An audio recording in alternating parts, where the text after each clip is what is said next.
আমি চিন্তাও করি নাই যে আমার কখনো লাইভে এসে এরকম টাইপের কথাবার্তা নিয়ে আমার কথা বলতে হবে। গাইস, আপনারা ইতিমধ্যে জানেন যে রাকিব হোসেন এবং তাদের টিম মেম্বারদের ফেসবুক আইডিগুলো এখন বিপদের সম্মুখীন, কারণ সেই আইডিগুলোতে মাল্টিপল কপিরাইট স্ট্রাইক চলে গিয়েছে। আর নুসরাত জাহান অন্তরার ফেসবুক আইডির অ্যাডমিন নিজেই কিন্তু এই বিষয়ে কথা বলতে চেয়েছে। আসলে যে কিনা এর সাথে জড়িত, মানে এই ফেসবুক আইডিতে অথবা পেজ স্ট্রাইক দেওয়ার কাজে জড়িত, তার কাছে এইভাবে মেল করেছিল নুসরাত জাহান অন্তরার পেজের অ্যাডমিন।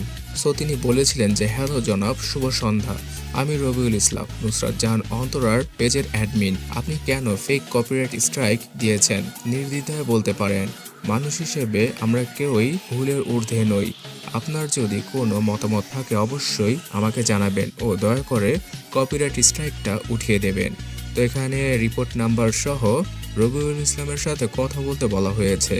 আর এই ব্যাপারে যে কিনা স্ট্রাইক দিয়েছে সে বলেছে যে রাকিব হোসেন যদি তার ভুল বুঝতে পারে এবং আগামীতে এই সকল কাজ থেকে বিরত থাকে তাহলেই তাদের ফেক কপিরাইট স্ট্রাইকগুলো উঠিয়ে নেওয়া হবে।